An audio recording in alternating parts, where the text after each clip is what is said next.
Hello বন্ধুরা, একটা recipe নিয়ে চলে এসেছি। আবার দেখুন কি করব, দেখেছেন কাতলা মাছের মুড়ো ভেজে রেখেছি। আজকে কিন্তু অন্যরকম একটা রেসিপি দেখাচ্ছি, দেখতে থাকুন। তেল বসিয়ে দিয়েছি, ফোড়নটা দিয়ে নিই, তারপরে দেখাচ্ছি। বুঝেছেন? দেখেন তেল তেল হলো কিনা বসিয়ে দিয়েছি। আমি একটু এদের গোটা গরম মশলা দিলাম, এরপরে আমি তেজপাতাও দিয়ে দিলাম। তারপরে দেবো, এটা কি জানেন তো, গোটা গোলমরিচ আমি একটু থেতো করে এর মধ্যে দিয়ে নিলাম। গোটা এটা গোটা গোলমরিচটা থেতো করে আমি দিয়ে দিলাম।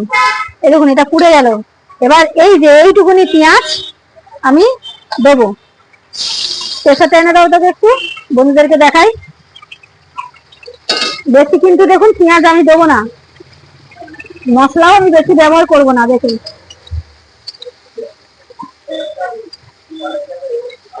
দেখেছেন,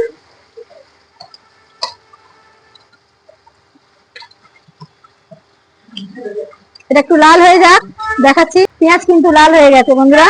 এবার কিন্তু আমি একটু আদা রসুনের পেস্ট ব্যবহার করলাম। দেখুন একটুখানি দিলাম, এটা একটু ভেজে নি। ততক্ষণ এদিকে আমি একটা দেখিয়ে দিচ্ছি। দাও, এই দেখুন এই পরিমাণে এটা এক বাটি আমি মুগ ডাল নিয়েছি, আর এই এক বাটি আমি গোবিন্দভোগ চাল নিয়েছি। হ্যাঁ, এই মাপটা আমি দেখিয়ে দিলাম, কেন আমার তো টাইম হবে না, তো দেরি হয়ে যায়, দোকানে রান্না থাকে। আর এই যে এখানে দেখুন আমি ভেজে মুগ ডাল আর গোবিন্দভোগ চাল ভেজে হালকা আমি একটু সেদ্ধ করে নিয়েছি। বেশি সেদ্ধ করিনি, সব গোটা গোটাই আছে, দেখতে থাকুন। দেখেছেন? দিয়ে এবার এটা আমি মুড়ি ঘন্ট বানাচ্ছি। মাছের মাথা দিয়ে, গোবিন্দভোগ চাল, মুগের ডাল দিয়ে বেশ সুন্দর করে একটা মুড়ি ঘন্ট। খেয়েছেন কোনোদিনও? তাহলে দেখতে থাকুন, একবার করে খেয়ে দেখবেন, খেতে ফাটাফাটি লাগবে।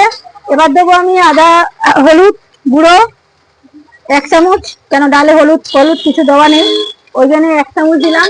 এবার লঙ্কা গুঁড়োটাও কিন্তু আমি 1 চামচই দেবো।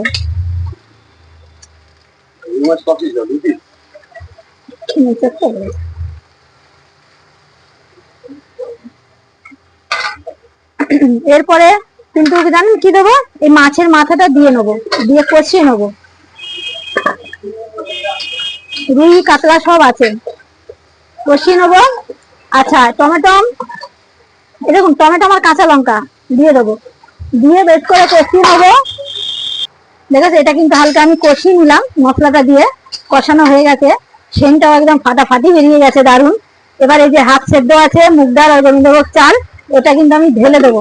এই ঢেলে দেবো, এই দেখেছেন ভেজে কিন্তু সব গোটা গোটা দেখা যাচ্ছে না, চাল আর মুগের ডাল ভাগে বেশি আছে, গোবিন্দভোগ চাল কম আছে। এবার এটা দিয়ে কিন্তু কষিয়ে নেবো, একটু সুন্দর করে কষিয়ে নেবো, জানেন, কষিয়ে নিয়ে দেখাচ্ছি, দেখতে থাকুন। এই দেখুন লবণটা আমি পরিমাণ মতন দিয়ে দিলাম, কিন্তু কেন না আপনার এতেও লবণ নেই। আর এই দেখুন পরিমাণ মতন লবণ দেবো, কেন এটা কিন্তু মুড়ি ঘন্ট, মানে ডাল এগুলো সব গোটা গোটাই থাকবে, বুঝেছেন। আর অল্প চিনি ব্যবহার করতে হবে, চিনি অল্প দিতেই হবে। এবার এটা দিয়েও আমি কিছুক্ষণ আমি কষে নেবো।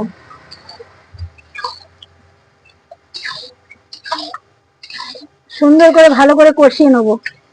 আর এই কাঁটা সব গোটা গোটা থাকবে, আমার তো বাটিতে দিতে হবে। বাটিতে যে দেবো একটা মাথা আর একটু ডাল সব সময় দেবো। এবার এটা হয়ে যাক, ফুটতে থাকুক, একটু কষানো হোক, দিলে দেখাচ্ছি। দেখেছেন বন্ধুরা, আমার কিন্তু রেডি হয়ে গেছে, দেখেছেন, আর ঘন ঘন কিন্তু দেখেছেন। এবার মাছের মাথা দিয়ে এটা কিন্তু এবার রেডি হয়ে গেছে আমার, পুরোপুরি কমপ্লিট। এবার কি দেবো জানেন তো, একটুখানি গরম মশলা ব্যবহার করতে হবে। ওই জিনিসে একটু গরম মশলা দিলে ফাটাফাটি, গোটাও গুঁড়ো, এইটা দুটো দিয়ে দিলাম। এবার কিন্তু রেডি। এটা যা খেতে হবে না, জিভে জল চলে আসবে। এটা দিয়ে কিন্তু ভাত আবার রুটি দিয়েও ব্যবহার করতে পারেন, এই মুড়ি ঘন্ট। একদিন রেসিপি করে খেয়ে দেখবেন, আর কমেন্টে জানাবেন যে দিদি ভাই ভুল দেখালেন না, ফাটাফাটি লেগেছে। বুঝছেন, এটা কিন্তু ডাল আছে চাল আছে, তো এটা টেনে যাবে, এটা একদম ঠকঠকে ঘন হয়ে যাবে, একদম গাঢ় হয়ে যাবে, বুঝেছেন। এই বলে শেষ করে দিলাম আজকের রেসিপিটা। এটা মুড়ি ঘন্ট, মাছের মাথা দিয়ে মুড়ি ঘন্ট বলে, সেই হলো মুড়ি ঘন্ট, গোবিন্দভোগ চাল, মুগের ডাল আর মাছের মাথা। একদিন করে খেয়ে দেখবেন। আমার আজকে এই রান্না কমপ্লিট। সবাই ভালো থাকেন, সুস্থ থাকেন আর সঙ্গে থাকেন, আর খাবেন তো সবাই চলে আসুন।